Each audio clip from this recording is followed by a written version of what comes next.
querida hermana, estamos empezando um café sem filtro mais, um lunes mais, uma semana nova que se empieza. Hoje eu quero seguir com o primeiro vídeo, falamos sobre o romance de la graça. E hoje vou seguir falando sobre a história de Ruth. E nós, no vídeo passado, nós terminamos com a seguinte visão, sabendo que Ruth havia regressado a Belém. Não porque Belém era um lugar de crise, não porque Belém era um lugar feio, não porque Belém havia morte, senão porque Deus havia liberado bondade, bondade e bondade. E em la casa de Deus, que é o significado de Belém, é um símbolo de la casa donde habita o Senhor, nunca falta pão. Então, casa del pão, casa que tem pão. Nós sempre temos que regressar a la casa de la bondade de Deus e la casa donde tem pão, que é donde habita o Senhor. Aleluia por isso. E bem, Ruth regressou a Belém com sua suegra Noemi, e o mais extraordinário é que Ruth se deparava em uma situação onde ela era extranjera, onde ela não tinha futuro, onde ela não sabia nada, era pobre, era uma viúva. Então, com todo respeito, ela teria todo para ser rechazada, para não ter futuro e para não ganhar nada, nada e nada. E bem, pero não foi isso que sucedeu em sua história, porque vas a ver que a história de Ruth é uma representação nossa. Nós hemos encontrado um Boaz em nossa vida. E mira que interessante. A lei, Ruth estava trabalhando um certo dia no campo.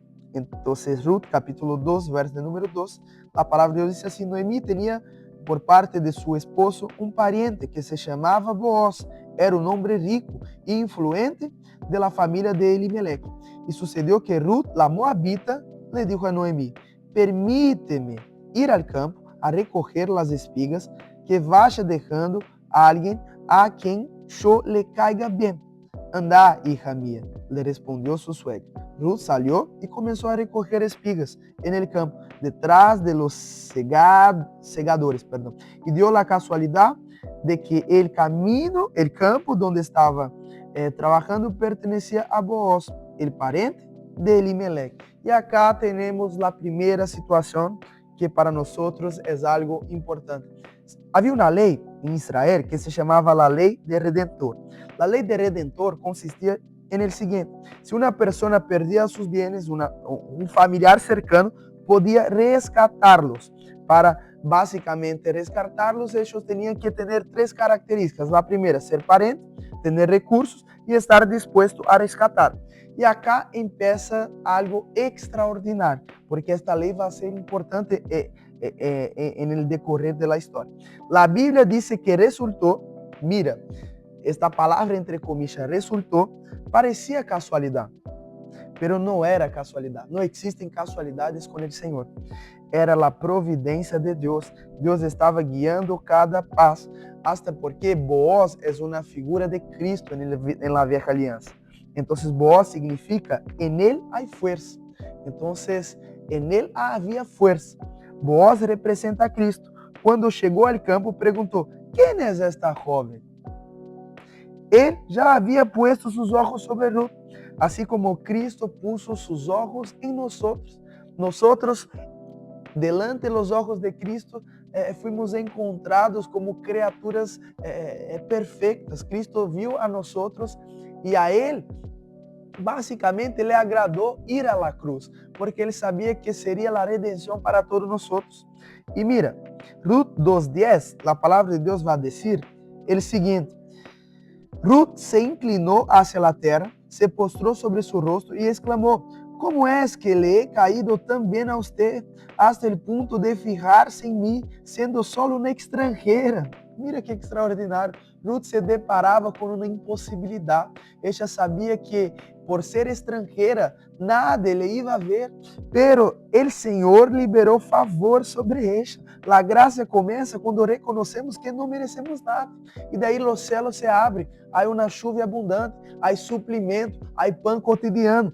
El orgulhoso repele a graça, pero el humilde, ele atrai a graça. Então, neste momento que Ruth se deparou com sua própria condição e se deparou com o favor que se havia recebido, a única coisa que tinha em sua boca era dizer: Deus mío, sou uma estrangeira, como pode ser que Boaz pueda mirar-me a mim?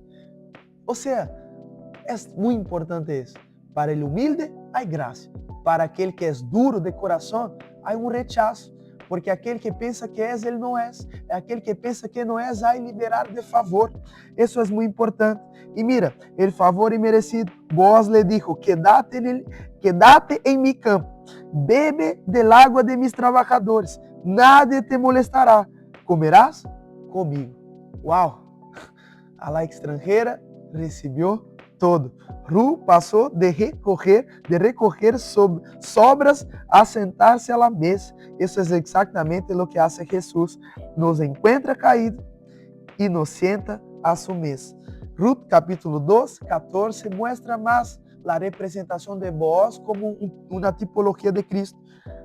Mira que interessante. 2:14 diz assim: a la hora de comer, Boaz le dijo, ven acá, sírvete de pan y moja tu bocado en el vinagre. O en otras versiones, vino. Ella se sentó junto a los segadores. Ruth comió hasta quedar satisfecha y todavía sobró. La gracia de Dios siempre es abundante. Hubo un día que Jesús estaba a la orilla, pidió la barca de Pedro. Pedro no había pescado nada, pero al usar la barca, él tuvo la gran pesca maravillosa. Entonces, nunca te olvides de eso. Dios siempre nos saca de una situación de sequedad para llevarnos a una situación de abundancia. Amén. Bien, para finalizar, nunca te olvides de dónde Dios te sacó, porque eso es muy importante. Ruth nunca se olvidó que era extranjera, nunca olvidó que había sido aceptada por la gracia. Nosotros tampoco debemos olvidarnos de dónde nos sacó el Señor.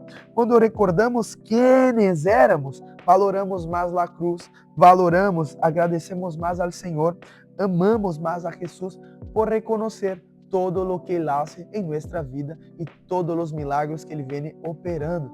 Amén. Bien, yo quiero finalizar diciéndote que vos sos el alvo del amor de Dios. ¿Viste? Hay un favor disponible que el Señor ya ha liberado.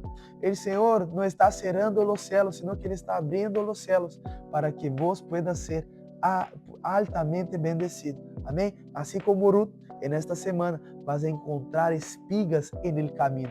Y Dios te va a dar estas espigas en nombre de Jesús. No te olvides de dejar un like, un comentario, compartir con los demás. Que el favor de Dios sea multiplicado en tu historia. En el nombre de Jesús, nos vemos en el próximo Café Sin Filtro. ¡Chao!